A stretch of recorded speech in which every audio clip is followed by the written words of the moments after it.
மேட்டுப்பாளையம் உதகை இடையேயான கோடைகால சிறப்பு மலை தொடர்வண்டி வருகிற 28ஆம் தேதி முதல் ஏப்ரல் 7ஆம் தேதி வரை இயக்கப்பட உள்ளதாக சேலம் தொடர்வண்டி கோட்ட நிர்வாகம் தெரிவித்துள்ளது. தாம்பரத்தில் மாநில அளவிலான வாள்சண்டை போட்டி நடைபெற்றது. செங்கல்பட்டு மாவட்ட வாள்சண்டை சங்கத்தின் தலைவரும் பாமக ஒன்றிய செயலாளருமான டில்லிபாபு தலைமையில் நடைபெற்ற இந்த போட்டியில் 400க்கும் மேற்பட்ட வீரர் வீராங்கனைகள் கலந்து கொண்டனர். என்னோட ஹெல்த் அவ்வளோ மெயின்டைனாக இருக்குது. ஃபென்சிங் ஒரு ஸ்போர்ட்ஸில் இருக்கனால ரொம்ப ஃபிட்டாக இருக்கிறேன். இது ரொம்ப நல்ல யூஸ்ஃபுல்லாக இருக்குது.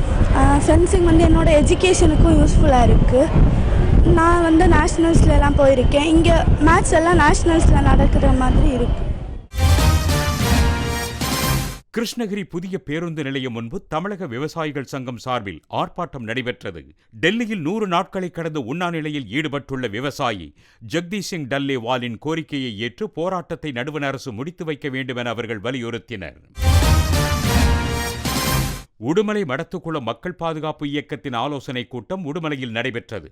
பழனியை தலைமையிடமாக கொண்டு உருவாக்கப்பட உள்ள புதிய மாவட்டத்துடன் உடுமலை மடத்துக்குளம் சட்டப்பேரவை தொகுதிகளை இணைக்க முயற்சித்தால் போராட்டம் நடத்துவது என தீர்மானம் நிறைவேற்றப்பட்டது.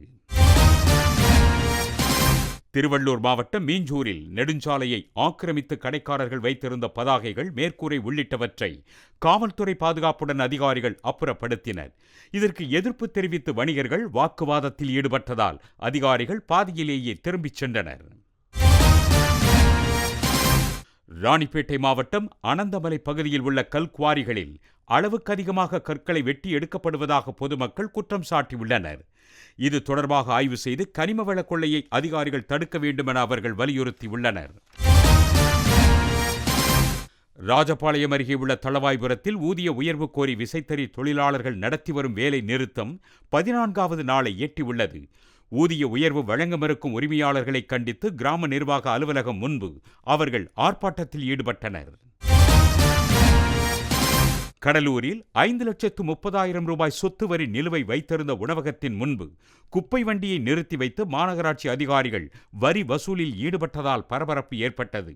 இதனையடுத்து நடைபெற்ற பேச்சுவார்த்தையில் 1 மாத தவணையை உணவக நிர்வாகம் செலுத்திய நிலையில் சொத்து வரி கட்ட காலக்கெடு வழங்கப்பட்டது.